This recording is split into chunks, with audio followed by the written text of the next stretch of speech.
आज का हमारा टॉपिक है Lenz law. According to Lenz law the polarity of induced EMF is such that it opposes the change in magnetic flux responsible for its production. जो भी current पैदा होगा और जिस मैग्नेटिक फ्लक्स ने उसको पैदा किया है उसको वो अपोज करेगा। ये आपका लेंज लॉ है। ठीक है। अब इसके साथ जो पेपर में क्वेश्चन पूछा जाता है वो है Lenz law is in accordance of conservation of energy. मतलब जो लेंज लॉ है वो हमें बताता है कि जो आपका इंड्यूस्ड ईएमएफ है वो कंजर्वेशन ऑफ एनर्जी को फॉलो करता है। तो इसमें हम बड़ा सिंपल सा एक कंसेप्ट लेते हैं। हम क्या करते हैं, एक कॉइल ले लेंगे, उसके साथ गैल्वेनोमीटर आपने अटैच कर लेना है और एक बार मैग्नेट आप इसके साथ ले लोगे। अब बार मैग्नेट को आप क्या करोगे, इसकी तरफ को लाओगे। तो ये कहता है कि जब आप बार मैग्नेट को इसकी तरफ लाओगे तो यहाँ पे एंटी क्लॉकवाइज करंट चलना शुरू हो जाएगा इस फेस पे। तो एंटी क्लॉकवाइज का मतलब नॉर्थ पोल जनरेट होगा। तो नॉर्थ पोल को क्या करेगा, वो उसको रिपेल करेगा। मतलब तुम मैग्नेट को इसकी तरफ लाना चाहते हो लेकिन ड्यू टू इंडक्शन ये नॉर्थ पोल आपके एक्शन को अपोज करेगा। और जब भी आपको अपोज मिलता है आपको उसके अगेंस्ट काम करना पड़ता है। तो आपको मैग्नेट को इस कॉइल की तरफ लाने के लिए वर्क करना पड़ेगा। फिर दूसरे केस में कहता है कि अगर मान लो हम मैग्नेट को दूर ले जाएं, तो जब हम मैग्नेट को दूर ले जाने की कोशिश करेंगे तो यहाँ पे करंट इंड्यूस होगा इन द क्लॉकवाइज डायरेक्शन। तो that means we have a south pole here. पहले नॉर्थ था, अब क्या बन जाएगा, साउथ पोल। तो आप मैग्नेट को दूर ले जाना चाहते हो लेकिन जो साउथ पोल है वो मैग्नेट को क्या करेगा, अपनी तरफ को अट्रैक्ट करेगा। तो दैट मीन्स जब आप उसको दूर ले जाने लगोगे तब भी आपको काम करना पड़ेगा अगेंस्ट अट्रैक्शन। पहले केस में हमें काम करना पड़ा अगेंस्ट रिपल्शन और दूसरे केस में जब आप दूर ले जा रहे हो तो हमें काम करना पड़ेगा अगेंस्ट अट्रैक्शन। और ये जो काम आप करोगे this work will convert in the form of induced current. ये इंड्यूस्ड करंट जनरेट करेगा। ठीक है। और इस तरह से हम कह सकते हैं कि जो आपने मैग्नेट को आगे और पीछे ले जाने के लिए काम किया वो काम आपका क्या हुआ, करंट में कन्वर्ट हो गया। That means it will follow the conservation of energy. कि आपने वर्क किया और वो वर्क किस में कन्वर्ट हो गया, एनर्जी में कन्वर्ट हो गया। ठीक है। इसके बाद हम इसी के साथ एक कंसेप्ट पढ़ेंगे, फ्लेमिंग राइट हैंड रूल। आपने पहले पढ़ा था Fleming's left hand rule. Left hand rule जो होता है बेटा वो होता है आपका करंट के लिए, सिंपल करंट अगर हम बात करें तो आपका फ्लेमिंग्स लेफ्ट हैंड रूल लगता है। और अगर हम राइट हैंड रूल की बात करें तो फ्लेमिंग्स राइट हैंड रूल होता है आपका इंड्यूस्ड करंट के लिए। तो अगर आप अपनी फिंगर्स को स्ट्रैच करोगे लेफ्ट हैंड और राइट हैंड की, जैसे मैं आपको लेफ्ट हैंड दिखाता हूँ, ये लेफ्ट हैंड है आपका। ठीक है।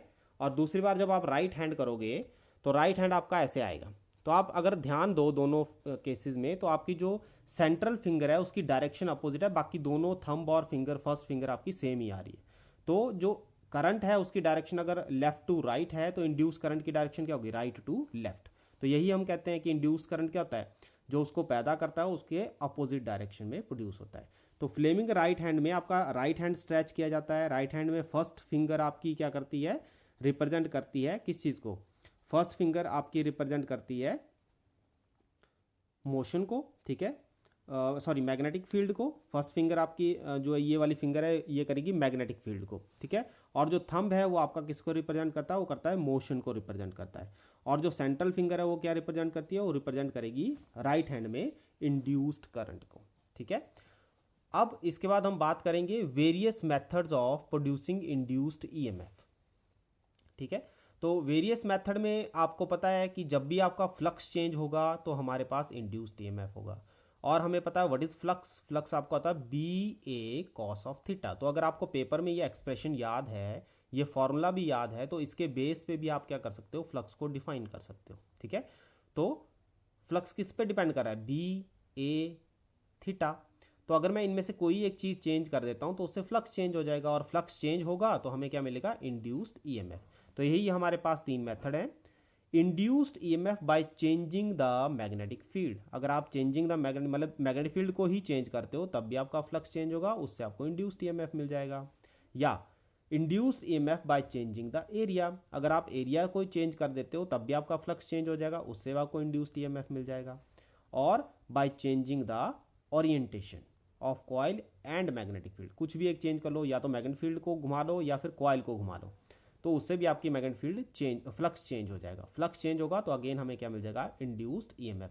तो ये 3 मेथड हैं जिससे हम क्या कर सकते हैं, इंड्यूस्ड ईएमएफ को प्रोड्यूस कर सकते हैं। उसके बाद वेरी इंपॉर्टेंट क्वेश्चन आता है एक और, मोशनल इलेक्ट्रोमोटिव फोर्स। ठीक है, मोशनल ईएमएफ भी हम इसको कहते हैं।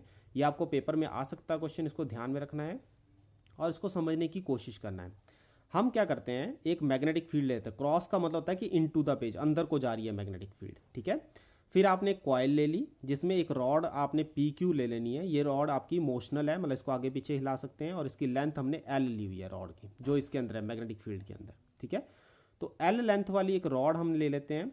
ये कहता है कि जब आप रॉड को अंदर की तरफ को ले जाओगे, वी वेलोसिटी से ले जाओगे, किस में ले जा रहे हो, perpendicular direction to the magnetic field. Magnetic field अंदर की तरफ है और रॉड आपकी ऐसे जा रही है।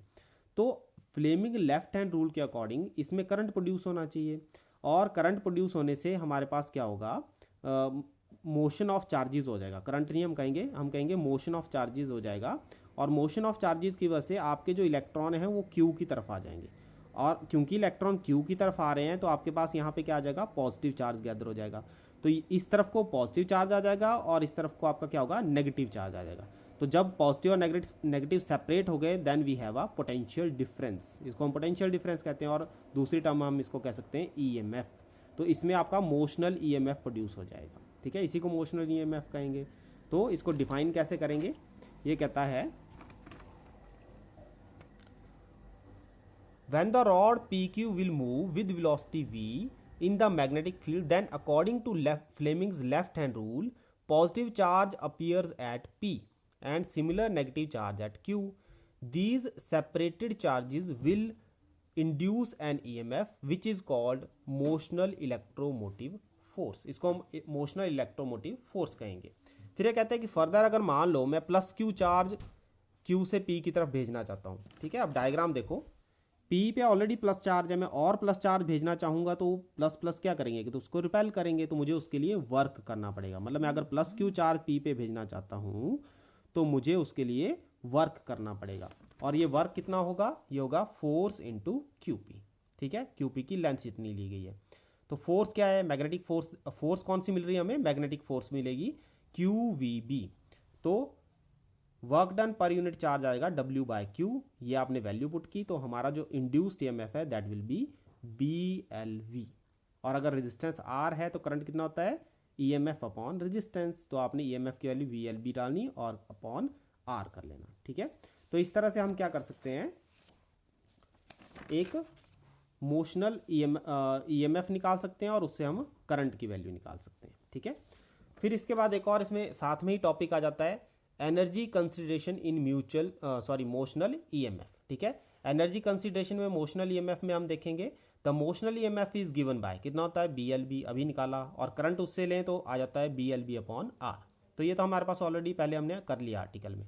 उसके बाद ये कहता है the magnitude of force on the conductor moving in the magnetic field.